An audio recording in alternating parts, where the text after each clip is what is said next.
तेरी कहानी है। सब कहते हैं नशेड़ी हो गई हूँ, सब मुझे कहते हैं बेटी हो लड़की हो, इसीलिए अच्छी संगत में रहना। पर मैं क्या करूं, मेरी तो संगत ही नशेड़ी है। संगत भी क्या करे, मैं तो हर पल ऐसे ही माहौल में रहती हूँ। मैं करसों की रहने वाली हूँ, सॉरी, लेकिन अपना नाम जगह नहीं बता सकती। ये कहानी इसीलिए बता रही हूँ कि कोई और मेरी तरह इस नशे के चंगुल में ना फंसे। मैं 13 साल की समझदार हूँ, हालांकि बच्ची हूँ, और लोग कहते हैं छोटी उम्र में नशे करने लग गई। पर उम्र तो महज एक नंबर है, और मैंने 13 साल की इस उम्र में बहुत कुछ देखा। लेकिन अब 6 महीने से नशे करने लग गई हूँ। पर करूं तो क्या करूं, मैंने अपनी दादी को बीड़ी और पिता को शराब पीते हुए देखा है। पापा जब भी अपनी शराब लेने के लिए बाजार जाते तो पीछे से माँ आवाज देकर कहती, ए, एक बंडल बीड़ी लेते आना। फिर दादी पूरा दिन कश पे कश खींचती, और फिर शाम होते तो पापा बोतल खोल लेते। जैसे जैसे शाम डूबती वैसे वैसे मेरे पिताजी दारू की बोतल में डूब जाते। कई साल से मैं ये देख रही थी। फिर एक दिन ना जाने बुद्धि पर कौन सा पर्दा गिर गया था कि ऐसे ही मन में ख्याल आया कि क्यों ना मैं भी एक बार इसे ट्राई करूं।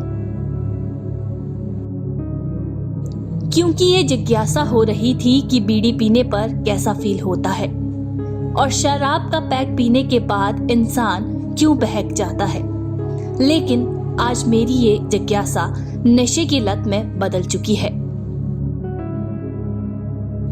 धीरे धीरे नशे की लत बढ़ती गई, और फिर जब भी मुझे कहीं पर लड़के सिगरेट या बीड़ी पीते हुए नजर आते तो मैं वहां पर जाकर उनके साथ कश लगा लेती हूँ।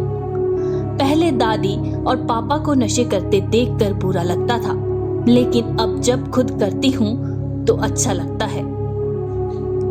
धीरे धीरे वक्त बदलता गया और किस्मत भी। नशे ने मेरी जिंदगी इस कदर बदल दी कि ये मेरे लिए स्टेटस सिंबल लग रहा था, और मेरी गाड़ी का पहिया चरस और चिट्टे तक पहुंच गया। पहले मैं प्राइवेट स्कूल में पढ़ती थी, लेकिन जब दिल दिमाग नशे का हो लिया तो अब परिवार पढ़ाई का खर्च नहीं निकाल सका, और परिवार वालों ने दाखिला सरकारी स्कूल में करा दिया।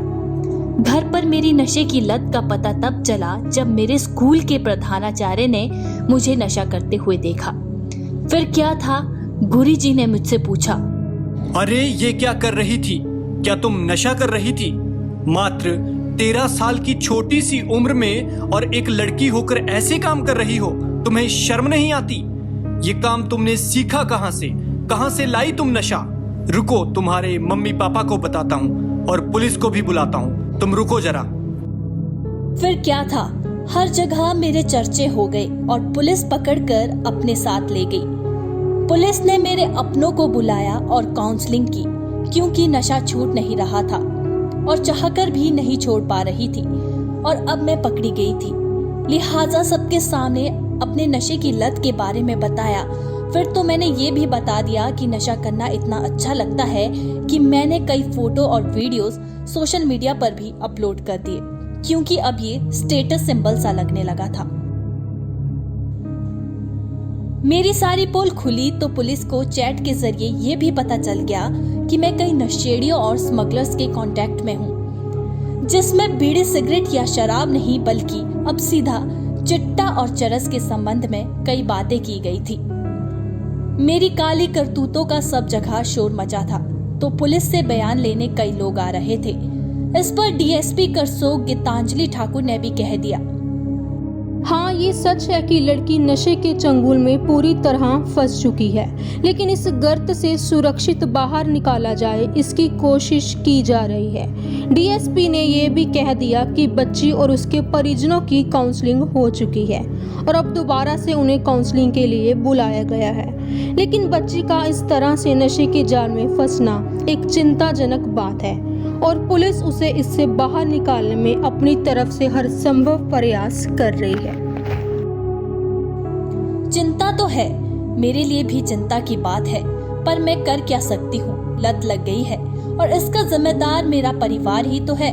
बचपन से दादी और पापा को बीड़ी शराब पीते देख रही हूँ। मुझे माहौल ही ऐसा मिला तो मेरा अंजाम भी ऐसा ही होना था। लेकिन आप लोगों के साथ हाथ जोड़कर अर्ज है कि बच्चों को बचाना है तो ऐसा ना करें, क्योंकि वो आपकी देखा देखी गलत रास्ते पर जा सकते हैं और अंजाम मुझ जैसा हो सकता है। लेकिन मेरी हालत देखकर भी अगर आप नहीं सुधर सकते तो मर्जी आपकी है, क्योंकि नशा सिर्फ और सिर्फ नाश का कारण है। करसोग से आपकी शुभचिंतक।